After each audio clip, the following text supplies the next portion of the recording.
পুরোপুরি comedy Rahul's end chapter at Talsari. রাহুলের এই দুর্ঘটনা যেন রবীন্দ্রনাথের ছোট গল্প, শেষ হইয়াও হইল না শেষ। তো আমার একটা কৌতূহল ছিল, যেটা আমি প্রথম থেকেই যখন রাহুল এর মৃত্যু সংক্রান্ত বা অ্যাক্সিডেন্ট সংক্রান্ত কিছু ছোট ছোট অডিও প্রকাশ করছিলাম, যে যেইভাবে শুটিংটা হচ্ছিল জোয়ারের মাঝখানে, যে মূল চিত্রনাট্যে বা স্ক্রিপ্টে কী ছিল, যে ওটাকে কি সমুদ্র হিসেবে দেখানো হয়েছিল নাকি মোহনা নাকি নদী। আমার সন্দেহ হয়েছিল, এর জন্য আমি বারংবার বলেছিলাম যে খুব সম্ভবত ওটা হয়তো সমুদ্র হিসেবে দেখানো হয়েছে গল্পে বা সিরিয়ালে। তো সেই জন্য আমি গতকাল ওই যে সিরিয়ালটা ভোলে বাবা পার করেগা, তার কিছু পুরনো এপিসোড দেখলাম। আমার কাছে আছে ওটিটি, ওটিটি না, একটা ওয়েবসাইট আছে যেখানে বাংলা সিরিয়াল এগুলো দেখায়, মানে লিগাল ওয়েবসাইট। দেখি না বাংলা সিরিয়ালগুলো। তো আমি দেখলাম কিছু পুরনো এপিসোড দেখলাম, মানে হাল আমলের পুরো ইদানিংকালের বিগত কয়েকটা এপিসোড দেখলাম। তো সেখান থেকে পরিষ্কার যে যে চিত্রনাট্যটি লিখেছিলেন, জানি না ওটা লীনা ভদ্রমহিলা লিখেছেন না অন্য কেউ, কারণ অনেক ব্যক্তি লেখে সিরিয়াল। তো সেখানে দেখানো হয়েছে যে রাহুল যে চরিত্রটি উজান এবং তার বউ শ্বেতা অভিনয় করেছে, শ্বেতা মিশ্র, নতুন অভিনেত্রী বোধহয়। তার চরিত্রের নাম হচ্ছে কুইন। তো উজান আর কুইন হানিমুন করতে পুরীতেই আছে, পুরীর সি বিচ। তো সেইটাই আমি সন্দেহ করেছিলাম যে খুব সম্ভবত এরা সমুদ্রে সিকোয়েন্স তুলতে গিয়েছিল। এবার সমুদ্রের সিকোয়েন্স আপনি যদি মোহনাতে তুলতে যান, সেটার মধ্যে একটা চূড়ান্ত একটা নির্বুদ্ধিতা আছে, একটা টেকনিক্যাল ডাম্পনেসের একটা ব্যাপার আছে, যেটা আগেও আলোচনা করেছি। সেটা নিয়ে আরও একটু বিস্তৃত আলোচনা করব। কিন্তু আরও একটা বিষয় ঘটেছে কিনা আমি জানি না, সেটা ঘটে থাকলেও থাকতে পারে, সেটা তদন্ত সাপেক্ষ, আমার পক্ষে বলা সম্ভব নয়।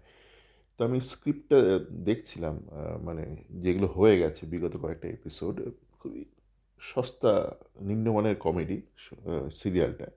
মানে যেইভাবে হাসছে, সারাক্ষণ হাসছে, পেছন থেকে কাতুকুতু দেওয়ার মতন আওয়াজ আসছে হাসির। কিন্তু মানে আপনার যদি একটু বেসিক একটু সেন্স অফ হিউমার থাকে, আপনি হাসবেন না।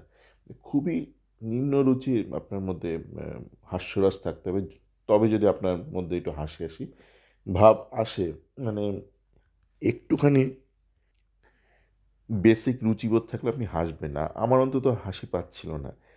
এত বাজে ডিরেকশন, এত বাজে অভিনয়। অভিনেতারা কিন্তু সবাই এক্সপিরিয়েন্স, মানে দক্ষ অভিনেতা। আমাদের মাধবী মুখার্জি রয়েছেন, মানে চারুলতা, মানে তার অভিনয় হাসি, মানে দেখে আপনার হাসি পাবে না। মানে এখানে না, কি বলবো, মানে চিত্রনাট্য এবং নির্দেশনা খুবই নিম্নমানের। তো এবার সেখানে দেখছিলাম কয়েকটা এপিসোডে রয়েছে যে উজান বা রাহুল যেটা অভিনয় করেছে যে চরিত্রটি, সে একজন ডাক্তার, একজন কার্ডিয়াক সার্জন, কিন্তু সে মেয়েদের ব্যাপারে খুব একটা সড়গড় নয়, খুব একটা ফ্যামিলিয়ার নয়। মেয়েদের কী করে হ্যান্ডেল করবে, তুই বিয়ে করেছে, অ্যারেঞ্জ ম্যারেজে সে তাকে বিয়ে করেছে, বা কুইন যা ডাকনাম, চরিত্রের ডাকনাম। তো এবার সে বিভিন্ন ব্যাপারে তার নার্সিংহোমে গিয়ে কনসালটেশনে কী করে বউয়ের মানভঞ্জন করবে, বউকে আরও কাছাকাছি নিয়ে আসবে। এবার ওই নার্সিংহোমে কোনো এক ডাক্তার মহিলা বোধহয়, বা জানি না উনি হেড নার্সও হতে পারে, ওকে অনেকে এটা সেটা জ্ঞান দেয়। তো রাহুলের বাংলাটাও খুব একটা ভালো নয়। তো সে বলে তুমি বাংলায় গিয়ে বউকে এটা ওটা বলবে। রাহুল বাড়ি এসে এটা সেটা উল্টোপাল্টা বলে। হ্যাঁ, মানে যেহেতু ও বাংলা খুব একটা সড়গড় নয়। তো এবার উল্টোপাল্টা বলতে গিয়ে ওর মধ্যে ওই যে ওর একটা লজিক্যাল সত্তা রয়েছে। লজিক্যাল ইন দ্য সেন্স, মানে কবিতাতেও লজিক লাগে, মানে কবিতা ইললজিক্যাল হয় না, এটা আপনাকে বেসিক রুল মেনে করতে হয়। তো ওর যে মেডিকেল লজিক রয়েছে বা প্র্যাকটিক্যাল লজিক, সেইটাও নিয়ে চলে আসে। তো একটা দৃশ্য দেখছিলাম, মানে এই হানিমুন যাওয়ার ঠিক পূর্বেই ওকে বলা হয়েছে যে তুমি কিছু মৃদু মন্দ বাতাসে গিয়ে প্রেমের কিছু বলো। তো বলছে তোমাকে নদীর পাড়ে নিয়ে গিয়ে মৃদু মন্দ বাতাস করে তোমাকে জলে ফেলে দেবো, ধাক্কা দিয়ে ফেলে দেবো। তো এখান থেকে একটা সন্দেহ থেকে যাচ্ছে। আমরা জানি যে আম, রাহুল আর শ্বেতা যখন চড়ার ওপর দিয়ে, সুবর্ণরেখা নদীর চড়ার ওপর দিয়ে যখন এগিয়ে চলেছে অনেকটা দূরে, তখন যতক্ষণ মানে তখন জোয়ারের জল বাড়তে শুরু করে দিয়েছে। তো ওরা হেঁটে চলেছে, জোয়ারের জল বাড়ছে, আস্তে আস্তে বাড়ছে। তো এই অবস্থায় আমরা জানি সেতার বয়ান থেকে এবং যারা প্রত্যক্ষদর্শী ছিল, যারা ওদের উদ্ধার করেছে, যে ওরা দুজনেই পড়ে যায়। এবার পড়ে যাওয়াটা কি শুধুই দুর্ঘটনা ছিল নাকি স্ক্রিপ্টেই ওরকম ছিল? কেননা এইটা আমরা তো দেখতে পাচ্ছি যে সিরিয়ালের দুটো তিনটে এপিসোড আগেই রাহুল ওরকম বলছে শ্বেতাকে যে তোমাকে আমি প্রেম নিবেদন করতে গিয়ে জলের মধ্যে ধাক্কা দিয়ে ফেলে দেবো। কেন জলে ফেলবো? বলছে তোমাকে যদি হাওয়াতে ফেলি তোমার ধাক্কা লাগবে, হাওয়ার ধাক্কা। জলে ফেললে কোনো ধাক্কা লাগবে না। তো একটা সস্তা কমেডি ওখানে লিখেছিল কিনা স্ক্রিপ্টে আমরা জানি না, যে রাহুল ওর সেই পুরনো কথা অনুযায়ী ওর বউকে জলে ধাক্কা দিয়ে ফেলবে। একটা রোমান্টিক দৃশ্য, খুব নিম্নমানের একটা রোমান্টিক দৃশ্য। সেটা স্ক্রিপ্টে ছিল কিনা সেটা তো তাহলে স্ক্রিপ্টটাকে একটুখানি পড়ে দেখতে হবে। সেই স্ক্রিপ্টের তো আমাদের কাছে নেই। আমি যেটা দেখেছি সেটা হচ্ছে যেগুলো অলরেডি টেলিকাস্টেড সিরিয়াল, সেখানে একটা ইঙ্গিত ছিল যে রাহুল কিন্তু এরকম কিছু করতেও পারে। সেটা আমার একটা আশঙ্কা, মানে সেটা সত্যি নাও হতে পারে, সেটা তদন্ত সাপেক্ষ। কিন্তু যেই ঘটনায় বলছিলাম যে পুরীর দৃশ্য আপনি তালসারিতে শুটিং করলে যে বিপদ, আপনি বলতেই পারেন এটা সিনেমা, তো আপনি করতেই পারেন। হ্যাঁ, ঠিক কথাই। টাইটানিক এত বড় একটা জাহাজডুবির গল্প, সেটা মূলত ইনডোরেই শুটিং হয়েছে। বলতে না এত বাজেট বাংলা সিরিয়ালে করতে আসবে, ঠিক কথা। বাজেট অবশ্যই বড় ব্যাপার। তো আপনি তো সমুদ্র বলছিলেন, আপনি পুরীতেই বা কেন নিয়ে গেলেন? আপনি তো দীঘাই বলতে পারতেন গল্প।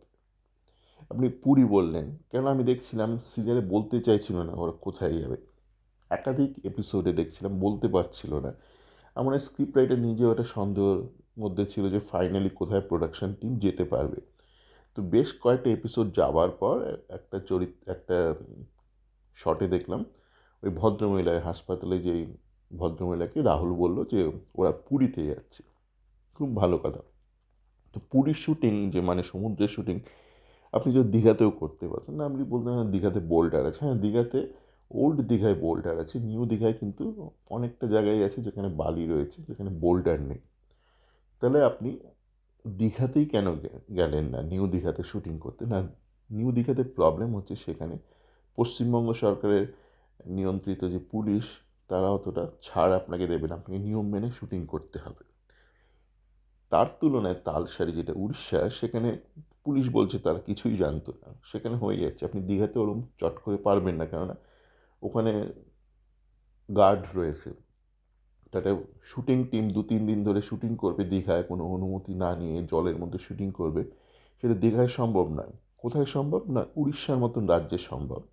আপনি জিজ্ঞেস করতে পারেন না না কী করে সম্ভব, কী করে সম্ভব না, আমরা দেখছি তো যেটা ঘটেছে। এবং উড়িষ্যা পুলিশ তো নিজেরাই স্বীকার করছে নিজেদের মুখে, না যে তাদের থেকে কোনো রকম অনুমতি নেওয়া হয়নি যে জলে শুটিং হবে।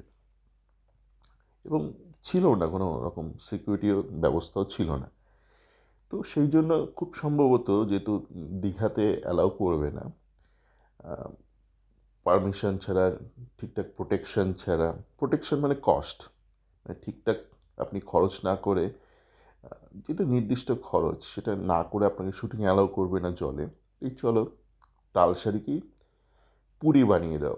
এবার তালসারিকে আপনি পুরি বানাতে গেলে যেটা সমস্যা, যেটা নিয়ে আশা করি আপনারা যারা একটু হলেও উৎসুক এবং শিক্ষিত তারা বুঝে গেছেন, যে তালসারিতে আপনি যেটা নিরাপদ দূরত্ব থেকে যেটা দেখছেন আপনার সম্মুখীন, সেটা সমুদ্র তট নয়, সেটা হচ্ছে সুবর্ণরেখা নদীর যে রিভার বেড, বাংলায় কী বলে জানি না, আমার একটা রাহুলের মতনই অবস্থা। তো ওইটা হচ্ছে আপনার সামনে হাতের কাছে প্রায় অনেকটা জায়গা জুড়ে যেটা আপনি দেখছেন সেটা হচ্ছে সুবর্ণরেখা রিভার বেড, নদীর গর্ভস্থ, বা তাই বাংলা কী বলে রিভার বেডকে। তো এবার তাহলে আপনাকে যদি ওই ওরকম শুটিং করতে হয় যে যেটা দেখে মনে হবে এরা পুরীতে রয়েছে, মানে আপনাকে কিন্তু দিগন্ত বিস্তৃত একটা জলরাশির সামনে আপনাকে নিয়ে যেতে হবে আপনার চরিত্রদের। তো সেইটা করতে গেলে আপনাকে তো জল লাগবেই। আপনি তো সকালের দিকে তো আপনি সেরকম জল পাবেন না। সকালের দিকে মোহনাটা অনেকটা দূরে, মানে তালসারিতে মোহনা মানে যেখানে মিলন ঘটছে সুবর্ণরেখা নদী এবং বঙ্গোপসাগরের, সেটা অনেকটা দূরে। তাহলে একটু বিকেলের দিকে জলটা কাছাকাছি চলে আসে। এবং জলটা কাছাকাছি কেন আসে? তখন আস্তে আস্তে জোয়ার আসতে শুরু করেছে। তাহলে আপনাকে যদি বিকেল ৪টে নাগাদ আশপাশে যদি একটা সমুদ্র সমুদ্র পুরি ভাব আনতে হয়, পুরি ভাব আনতে হয়, তাহলে আপনাকে আপনার চরিত্রদেরকে উজানকে আর কুইনকে আপনাকে অনেকটা চড়ার ওপর দিয়ে জলের কাছাকাছি নিয়ে যেতে হবে।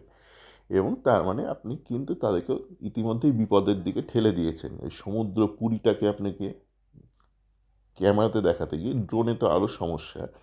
মানে ড্রোনে অনেকটা জায়গা নিয়ে আপনি সমুদ্র সমুদ্র ভাব নিয়ে আসছেন, মানে অনেকটা গভীরে আপনাকে নদীর বক্ষে পাঠিয়ে দিতে হচ্ছে। তারপর যা হয়েছে এবার এই পড়ে যাওয়াটা আমরা জানি না আদৌ স্ক্রিপ্টে ছিল কি না, যে উজান বলছে কুইনকে, তোমাকে আমি জাপটে ধরবো, তারপর ধাক্কা দিয়ে ফেলে দেবো জলের মধ্যে, জলে পড়লে তোমার লাগবে কম। তো সেটা গল্পের তাগিদে বা স্ক্রিপ্টের তাগিদে ছিল কিনা সেটা দেখে নিক যারা তদন্ত করছে। কিন্তু এই পুলটাকে আপনি ক্যামেরায় কেন তুলতে গেলেন তালসারিতে, এই প্রশ্নটা তো থেকেই যাবে। সকলে ভালো থাকবেন।